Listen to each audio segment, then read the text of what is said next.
Popular ഫ്രണ്ടിന്റെ നിരോധനത്തിന് ശേഷം തീവ്രവാദ ശക്തികൾ വിവിധ കൂട്ടായ്മകളിലേക്ക് നുഴഞ്ഞുകയറാനുള്ള സാധ്യത ഉണ്ട് എന്ന കേന്ദ്ര ഇന്റലിജൻസ് റിപ്പോർട്ട് അവഗണിച്ച് കേരളം.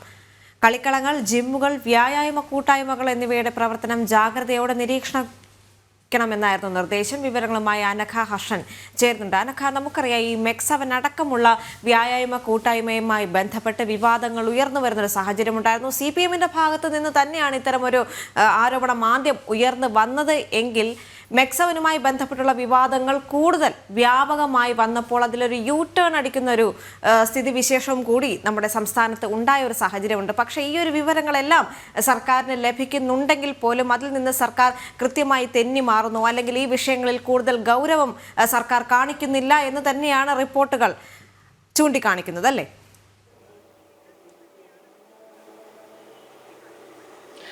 തീർച്ചയായും ഈ പോപ്പുലർ ഫ്രണ്ട് എന്ന മത തീവ്രവാദ സംഘടനയെ 2022 സെപ്റ്റംബറിലാണ് കേന്ദ്ര സർക്കാർ നിരോധിക്കുന്നത്. കൃത്യമായ തെളിവുകൾ, രേഖകൾ ലഭിച്ചതിന്റെ അടിസ്ഥാനത്തിലായിരുന്നു പോപ്പുലർ ഫ്രണ്ടിനെ നിരോധിച്ചത്. IS പോലുള്ള തീവ്രവാദ സംഘടനകളുമായി പോപ്പുലർ ഫ്രണ്ടിന് ബന്ധമുണ്ട് എന്നതടക്കമുള്ള ഗുരുതരമായ ഈ ഭാരതത്തെ ഇസ്ലാമിക രാജ്യമാക്കാനുള്ള നീക്കമാണ് പോപ്പുലർ ഫ്രണ്ടിന്റെ ഭാഗത്ത് നിന്ന് ഉണ്ടാകുന്നത് എന്നടക്കമുള്ള ഗുരുതരമായ കാര്യങ്ങളായിരുന്നു അന്ന് ഇത്തരത്തിൽ ഈ പോപ്പുലർ ഫ്രണ്ടിന്റെ നിരോധനത്തിന് കാരണമായി പറഞ്ഞിരിക്കുന്നത്.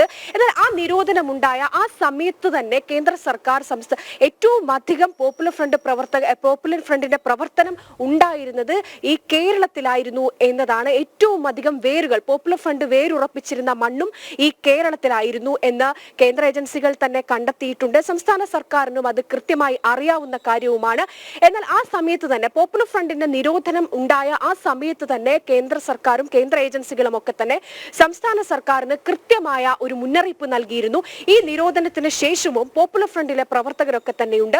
ഈ നേതാക്കൾ മാത്രമാണ് അറസ്റ്റിലായിരിക്കുന്നത്. ഈ ആയിരക്കണക്കിന് അണികൾ പോപ്പുലർ ഫ്രണ്ടിൽ പ്രവർത്തിക്കുന്നുണ്ട് എന്നത് നമ്മൾ അവരുടെ പല ജാഥകളിൽ നിന്നും മറ്റുമൊക്കെ തന്നെ കണ്ടതാണ്.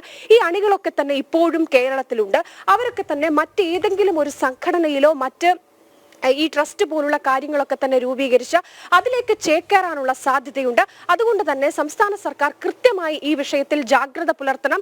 എല്ലാ കാലത്തും ഒരു ജാഗ്രത ഉണ്ടായിരിക്കണം എന്നതടക്കമുള്ള കാര്യങ്ങൾ കൃത്യമായി കേന്ദ്ര സർക്കാരും കേന്ദ്ര ഏജൻസിയും സംസ്ഥാന സർക്കാരിന് മുന്നറിയിപ്പ് നൽകിയിരുന്നു. എന്നാൽ അന്ന് മുതൽ തന്നെ ആ മുന്നറിയിപ്പിന് ഒരു വിലയും കൊടുക്കാത്ത നിലപാടാണ് പിണറായി സർക്കാർ സ്വീകരിച്ചിരിക്കുന്നത്. അതിന്റെ ഏറ്റവും ഒടുവിലത്തെ കാര്യമാണ് ഈ പിണറായി സർക്കാർ എടുത്തിരിക്കുന്ന ഈ MEX7 വിഷയത്തിൽ എടുത്തിരിക്കുന്ന കാര്യങ്ങൾ. ഈ MEX7 എന്ന വിഷയം ആദ്യം പുറം ലോകത്തെത്തിച്ചത് ഈ CPM-ലെ തന്നെ തലമുതിർന്ന നേതാവാണ്.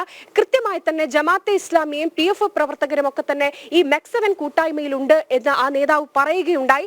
പക്ഷേ ഈ വിഷയം ഈ പറഞ്ഞ നേതാവിനെ കൊണ്ട് അത് തിരുത്തി പറയിപ്പിക്കാനുള്ള ഒരു ജാഗ്രതയാണ് സംസ്ഥാന സർക്കാർ ഈ MEX7 വിഷയത്തിൽ കാണിച്ചിരിക്കുന്നത്. ഇതിൽ ഏറ്റവും പ്രധാനപ്പെട്ട കാര്യം ഈ MEX7 തങ്ങളുടെ പ്രവർത്തനങ്ങളൊക്കെ തന്നെ നടത്തിയിരുന്നത് ഒരു ഏറ്റവും കൂടുതൽ മുസ്ലിം വിഭാഗമുള്ള പ്രദേശത്ത് ആണ് എന്നതാണ്. അതിൽ തന്നെ ഈ MEX7 എന്ന സംഘടനയ്ക്ക് പിന്നിലുള്ള, വ്യായാമ കൂട്ടായ്മയ്ക്ക് പിന്നിലുള്ള ഉദ്ദേശം എന്താണ് എന്ന് കൃത്യമായി സാമാന്യ ബോധമുള്ള ഏതൊരാൾക്കും മനസ്സിലാവുന്ന കാര്യമാണ്. ഒരു ഹിന്ദു ഭൂരിപക്ഷം അല്ലെങ്കിൽ